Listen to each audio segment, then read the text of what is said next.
Oi gente, tudo bom? Eu sou o Mário e vamos dar sequência aqui aos nossos conteúdos da apostila de controle 2. Bom, a gente vai ver hoje o método do lugar das raízes discreto. É... Bom, basicamente o método do lugar das raízes a gente vai fazer a função de transferência em malha fechada da planta com um ganho variável e ver qual que é o ganho ali, né, que para cada valor de ganho onde que os polos da planta vão parar, né? Bom, aqui a gente vai fazer um exemplo primeiro utilizando o método RLOCUS da biblioteca Control, né? Que ele vai ter aqui para a gente como parâmetro a planta aqui.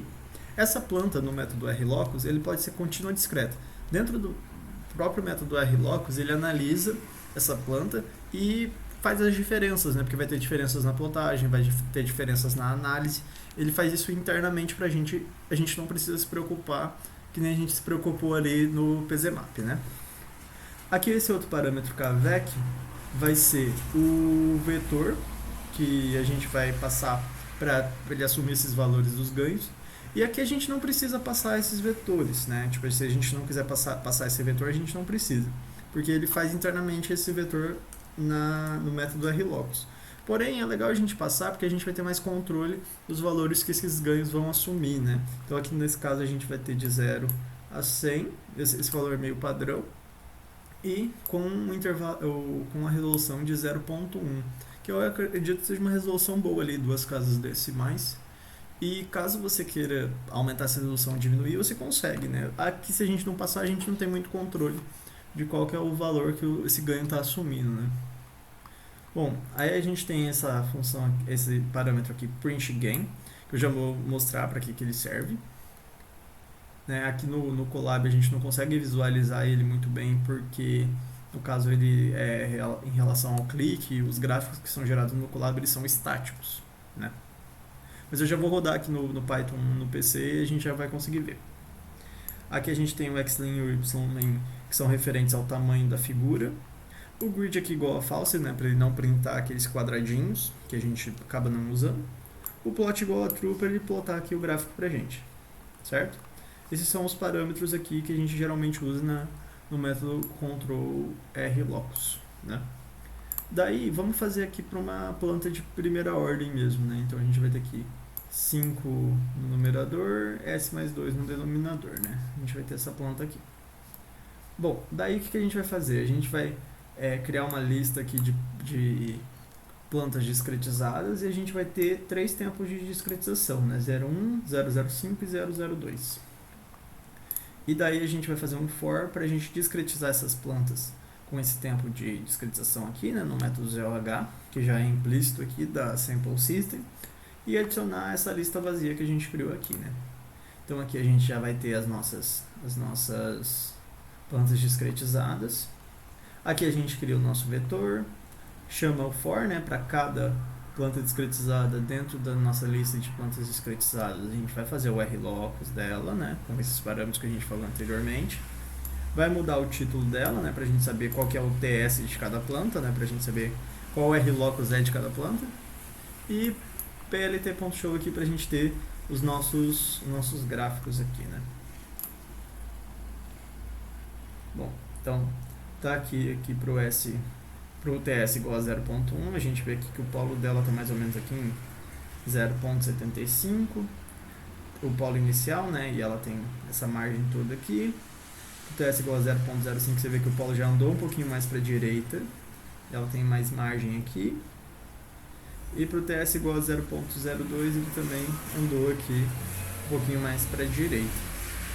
Um dado interessante que a gente pode extrair do nosso método lugar das raízes é o nosso ganho de estabilidade máximo, que é aquele parâmetro printGain ali que eu comentei.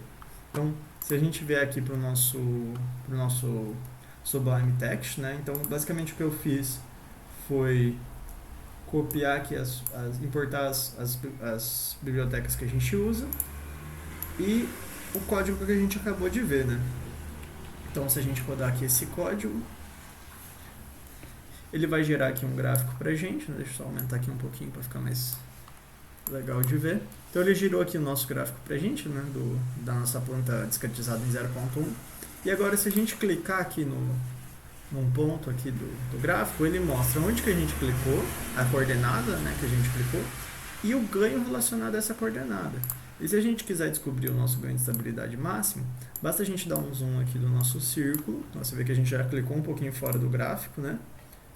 A gente clica aqui bem certinho aqui nesse ponto, né? Que no caso vai ser, como ele é uma planta de primeira ordem, né?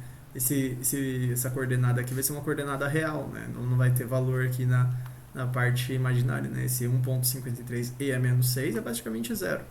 E aqui menos 1. Ele vai ter esse ganho aqui pra gente, né? 4.013. Né? Esse aqui é o nosso ganho de estabilidade máxima para essa planta discretizada em TS igual a 0.1, né? Aqui para TS igual a 0.05. Então é legal que você pode compor seus relatórios, né? Porque você consegue interagir aqui com o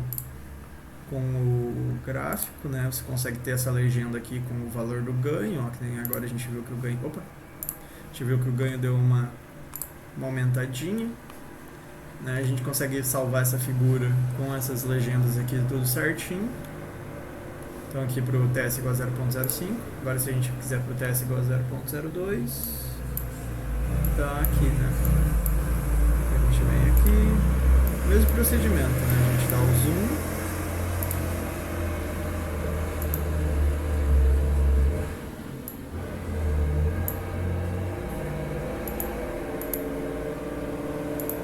e clica aqui, né, no nosso ganho de estabilidade máxima. Bom, só que, por exemplo, se eu não quiser usar aqui o Python instalado, eu quero usar só o Colab, tem como eu descobrir o meu ganho de estabilidade máxima? Tem. A gente fez uma função para isso, né? Então, essa função que a gente fez, a gente chamou ela de root locus max gain. Ela é uma função um pouquinho complexa, mas dá para explicar mais ou menos o que ela faz, né? Então a gente vai ter aqui a nossa planta discretizada e a gente vai ter o nosso vetor Kavec aqui, né? Que vai ter esse valor padrão de 0 a 100 no passo de 0.1. Dependendo da planta que você estiver analisando, você vai ter que mudar um pouquinho esses valores, né?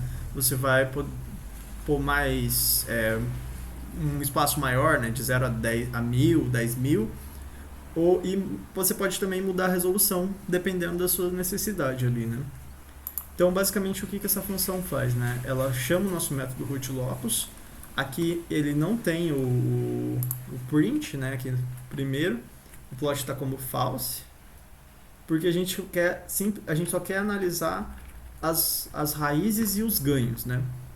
Daí a gente vai analisar para ver quantas raízes a nossa planta tem, né? Para a gente ver quantos caminhos a gente vai ter que analisar, né? Que vai estar dentro dessa variável auxiliar aqui. Então, por exemplo, se uma planta ela tem 3 raízes, então o AUX vai ser igual a 3. 2, o AUX vai ser igual a 2. Para a gente saber quantos caminhos a gente vai ter que analisar e ver qual desses caminhos que cruza o nosso círculo unitário. Daí a gente vai ter o K0 e o ganho, né, aqui, que vai servir para a gente armazenar aqui a coordenada e o ganho associado a essa coordenada aqui, cruzar o círculo unitário. Aqui a gente faz um for interno ao outro, né? Então primeiro a gente entra no for que vê qual que é o caminho que a gente está analisando. Aí a gente percorre esse caminho inteiro e volta, Aí aqui dentro desse for mais interno, a gente vai analisar o caminho, né? Então a gente vai pegar cada coordenada que a gente tem das nossas raízes, né? E vai ver se o valor absoluto dela dá 1, com uma margem de erro ali de 0.01, né? Basicamente o que esse if está fazendo aqui é vendo se a nossa se a margem de estabilidade foi cruzada, né? E daí a gente vai adicionar a nossa coordenada na nossa lista K0 e o nosso ganho na nossa lista ganho, né? Arredondando aqui em 2 casas decimais para também não ficar uma coisa muito grande ali, né? E daí a gente vai plotar o gráfico, né? A gente vai chamar de novo o nosso método rootLocus, agora com o plot igual a true. E a gente vai usar essa variável legenda aqui para a gente adicionar as legendas. né? Daí a gente vai fazer um for dentro da nossa lista aqui de caseros, né? Para a gente pegar nossas coordenadas, fazer um pontinho ali para a gente destacar o nosso ponto de estabilidade, e a gente vai botar nas legendas a nossa coordenada e o ganho dela, né? Aqui a gente só faz uma verificação para ver se nossa coordenada ela é complexa ou se ela é real, né? Porque dependendo de como for, ela vai ser printada de uma forma diferente, né? O nosso ponto. E o nosso label também. E daí a gente retorna os pontos, as coordenadas e os ganhos de estabilidade máxima associados às coordenadas, né? Espero que tenha ficado claro aqui como que funciona essa função, mas a gente já vai ver como que a gente usa ela, né? Então, por exemplo, aqui a gente tem essa função aqui, né? Ela é 1.5 no numerador, é s ao cubo, 4s ao quadrado, 3s mais 0, né? Então a gente tem aqui nossa função contínua. Daí, do mesmo modo, a gente vai fazer a discretização ela para vários tempos de discretização. Então vai ser 1, 0, 6 e 2. E adicionar aqui na nossa gzlist. E aqui a gente vai fazer um for para printar cada um dos rlocus com os ganhos, né? Então a gente chama aqui nossa função rlocus maxGain, muda aqui o título dela, né, para a gente conseguir identificar qual planta está associada a qual tempo de discretização, e dá um plt.show para ele mostrar cada um dos gráficos. Então aqui para o nosso primeiro gráfico é uma coisa legal aqui que a gente já percebeu que às vezes pode acontecer. Essa planta aqui, quando a gente discretiza com TS igual a 1, ela cai com um polo aqui muito próximo à